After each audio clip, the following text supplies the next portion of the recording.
La résilience, ou la capacité qu'a chacun de renaître de sa souffrance, est devenue un thème majeur dans le développement personnel aujourd'hui. Ce n'est peut-être pas un hasard si le neuropsychiatre à l'origine de la vulgarisation de ce concept, Boris Cyrulnik, est un juif français d'origine polonaise et ukrainienne. La résilience, c'est le talent qu'a dû développer le peuple juif malgré lui depuis le début de son histoire, et certainement le secret de son existence plurimillénaire. Dans cette vidéo, nous allons tenter de montrer comment l'éducation à la résilience trouve racine dans l'enseignement de la Torah, qui sont les grands modèles de la résilience juive et comment appliquer la résilience dans nos vies. Bonjour à toutes et à tous, c'est Jérémy de Temima où nous diffusons des enseignements profonds du judaïsme de manière claire et accessible. Si tu n'es toujours pas abonné à cette chaîne, eh bien il suffit d'appuyer sur le bouton s'abonner et sur la petite clochette pour ne rien rater de nos vidéos. Aujourd'hui, nous allons parler ensemble de la résilience, la capacité à se relever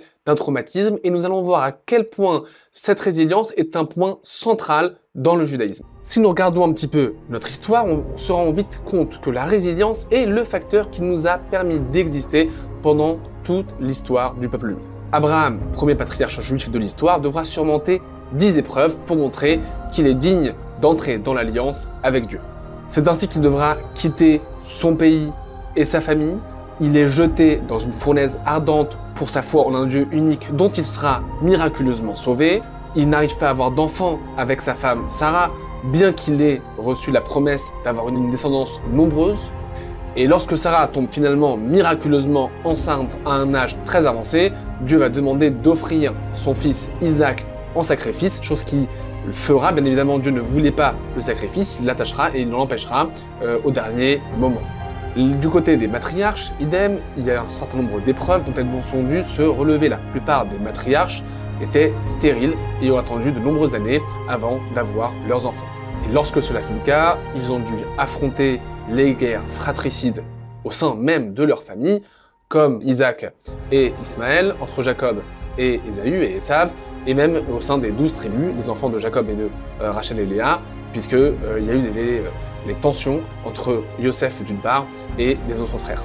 Donc le peuple juif s'est en réalité construit sur une succession de traumatismes, résilience, c'est-à-dire que à chaque épreuve qu'ont dû connaître les patriarches et les matriarches, et puis le peuple juif à travers toute son histoire, eh bien ils ont dû à chaque fois connaître ces épreuves et s'en relever, finalement en développant la résilience. C'est d'ailleurs ce qui fera dire au maître chassidique Rabbi Tzadok HaKohen de Lublin: un juif ne doit jamais abandonner pour quelconque raison, qu'il s'agisse d'une détresse physique ou spirituelle.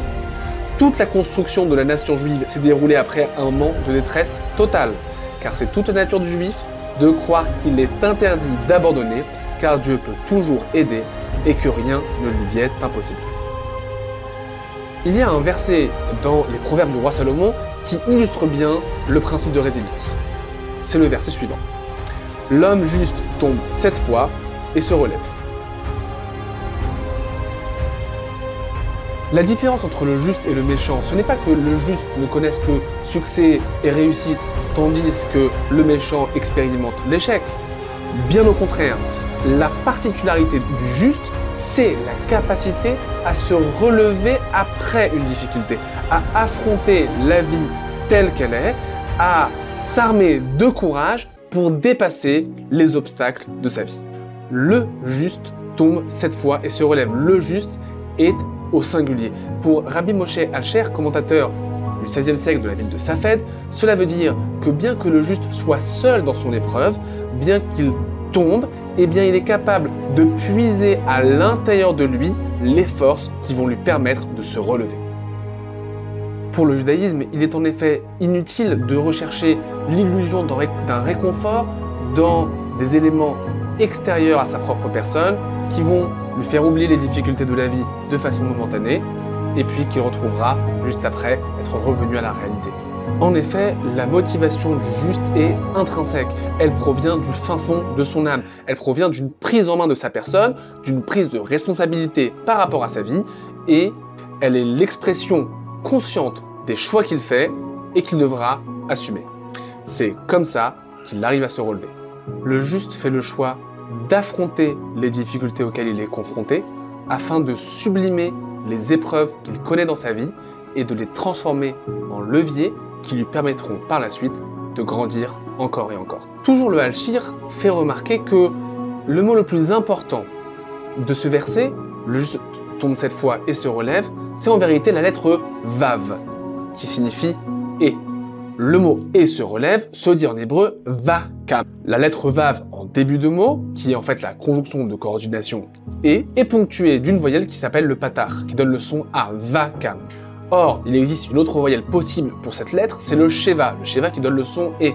On aurait pu dire sheva yipol tzadik vekam. Or, le verset a voulu employer le a. Alors, quelle est la différence entre ces deux voyelles? Eh bien, en fait, le sheva exprime une notion de temporalité. Sheva yipol tzadik, le juste tombe 7 fois dans un premier temps, v et dans un second temps, kam, il se relève. Or, le vav ponctué d'un patar s'appelle le vav achibour, c'est-à-dire qu'il vient rattacher l'expression à l'expression précédente. Comme pour nous dire, Sheva yipol tzadik vakam, le juste tombe 7 fois et se relève, ne doit pas se lire en deux temps, mais en un seul et même temps. Comme si le juste n'avait pas encore vraiment eu le temps de tomber, qu'il s'était déjà relevé. Et voilà ce que dit le Al-Shir. Cela vient nous enseigner qu'avant même de tomber, il se relève déjà, car sa persévérance est prête devant Dieu béni soit-il, et sa chute ne l'arrêtera jamais. Et voilà le secret de la résilience juive, c'est que le juste tombe et se relève doit se lire d'un seul souffle. Sa motivation pour se relever est présente déjà avant la chute.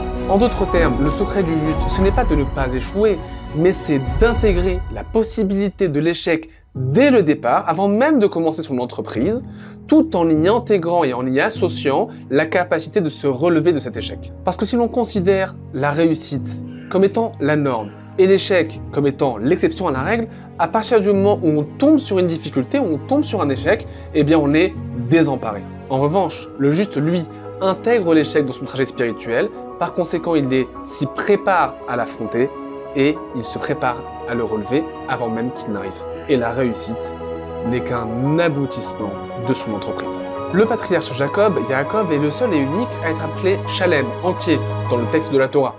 C'est un peu le comble, parce que Yaakov, si on regarde un petit peu son histoire, c'est le patriarche dont le frère jumeau Esav cherchait à le tuer, parce qu'il l'accuse de lui avoir volé ses bénédictions, dont le beau-père va l'escroquer pendant près de 20 ans, dont Rachel, sa femme, va décéder prématurément et ne pourra pas être enterrée avec lui, et dont l'enfant préféré sera vendu en Égypte par ses frères et le forcera à quitter la terre d'Israël et rejoindre l'Égypte à la fin de ses jours.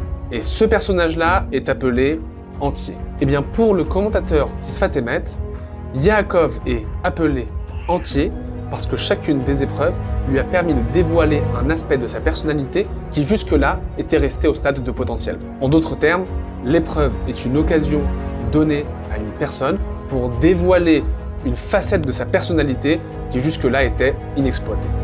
D'ailleurs, le Midrash rapproche le mot épreuve, qui se dit en hébreu nisayon, avec le mot nes, qui signifie un étendard, comme le dit le verset, « Tu as donné à ceux qui te craignent un étendard, nes, pour m'élever ».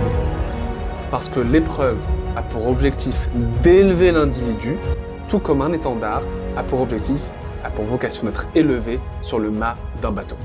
Yaakov a été capable de tirer le positif des expériences traumatisantes qu'il a pu connaître dans sa vie, afin de développer à partir d'elle un nouvel aspect de sa personnalité. Et c'est pour cela que Yaakov, le patriarche, est appelé entier.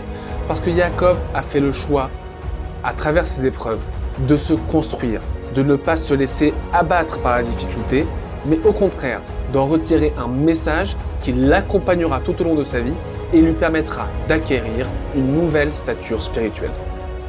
Car si dans la vie, on ne choisit pas les épreuves qui nous arrivent, on choisit néanmoins notre manière de les surmonter. C'est certainement cette conception de l'épreuve ou de la difficulté qui fait naître dans le peuple d'Israël un rapport à la résilience bien évidemment différent. La résilience fait un peu partie de la nature du peuple juif. D'ailleurs, le peuple juif est appelé le peuple d'Israël. Israël, parce que à la fin du combat entre Yaakov et l'ange, c'est ainsi que Yaakov a reçu le nom de Israël, et le verset nous dit « Tu ne t'appelleras plus Yaakov, mais Israël, qui sarita imelokim ba'anashim batuchal, parce que tu as combattu, sarita comme Israël, tu as combattu avec un ange et avec les hommes, et tu as été vainqueur. Le peuple juif n'est pas appelé au nom de la victoire, mais il est appelé au nom du combat. C'est le combat qu'il mènera dans l'histoire pour porter un message de vérité au monde qui caractérise au mieux la nature du peuple juif.